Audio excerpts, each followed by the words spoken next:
Ya, selamat datang lagi di video saya. Kali ini kita akan belajar mengenai apa itu Visa atau Mastercard. Yuk, kita langsung mulai aja.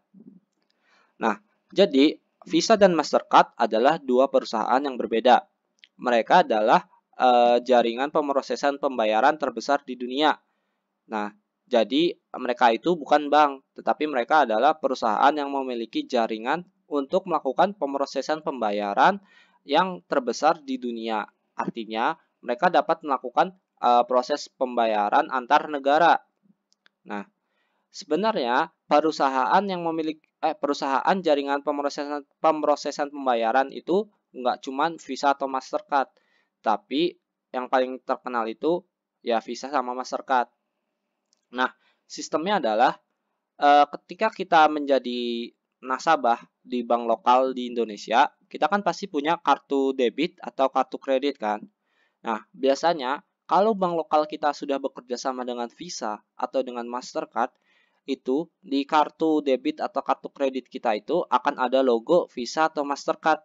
Nah, logo itu tergantung dari bank lokal kita atau tempat kita menjadi nasabah. Nah, si bank lokal kita itu kerjasamanya sama Visa atau sama Mastercard.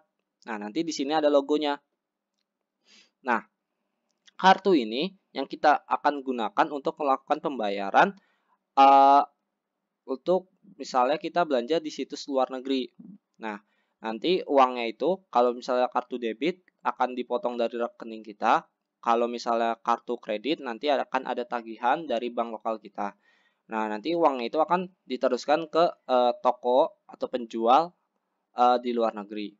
Nah, bisa juga kartu debit kita atau kartu kredit kita itu digunakan di ATM yang ada di luar negeri karena banyak ATM yang ada di luar negeri itu mendukung jaringan Visa atau Mastercard sehingga kartu kita bisa digunakan untuk melakukan tarik tunai. Nah, kita akan bahas tentang penggunaan kartu ini untuk pembayaran online.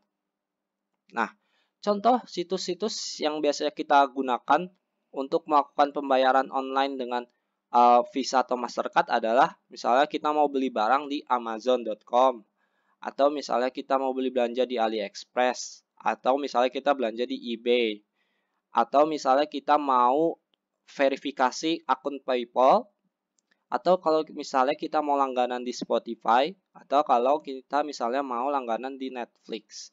Nah, situs-situs ini adalah beberapa contoh situs yang berasal dari luar negeri dan menerima pembayaran dengan Visa atau Mastercard. Nah, gimana sih cara bayarnya?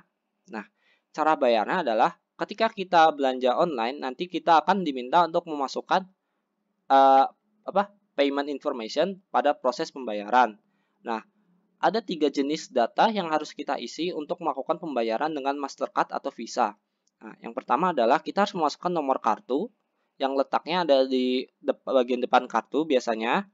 Lalu kita harus memasukkan expiration date atau tanggal kadaluarsa, itu ada di depan kartu.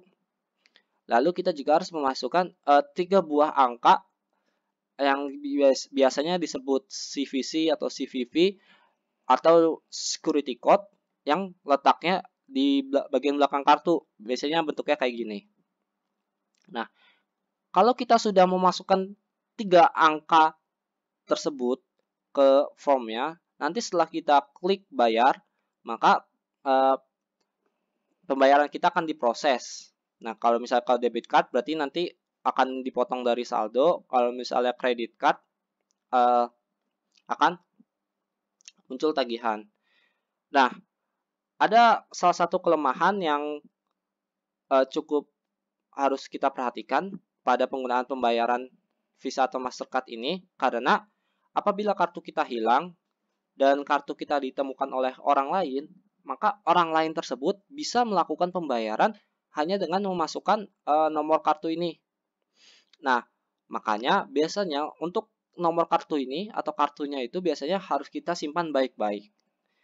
Nah, akan tetapi untuk sekarang sebenarnya sudah ada namanya teknologi 3D Secure. Jadi, ketika kita melakukan pembayaran, dan kita sudah memasukkan tiga jenis angka tersebut, pembayaran kita tidak langsung diproses. Akan tetapi akan muncul kode OTP atau one time password yang dikirimkan ke HP kita. Nanti baru kalau kita sudah memasukkan kode OTP tersebut, maka pembayaran baru akan diproses. Akan tetapi masih banyak atau beberapa situs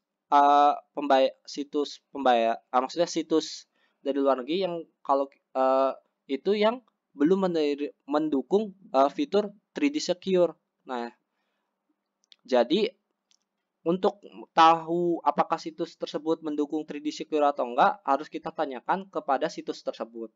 Dan kita juga harus tanyakan juga kepada bank lokal kita, apakah kartu debit atau kartu kredit kita itu mendukung pembayaran 3D Secure saja, atau bisa melakukan pembayaran di situs yang 3D Secure sama situs yang nggak pakai 3D Secure. Karena ada beberapa bank lokal yang hanya mengizinkan kartu kita digunakan untuk melakukan pembayaran pada situs yang mendukung 3D Secure. Nah, hal tersebut bisa kalian tanyakan kepada penerbit kartu teman-teman ya. Oke, jadi sekian aja untuk video kali ini. Kalau teman-teman punya pertanyaan, bisa langsung tulis aja di kolom komentar supaya kita saling belajar. Oke, terima kasih dan sampai jumpa di video berikutnya.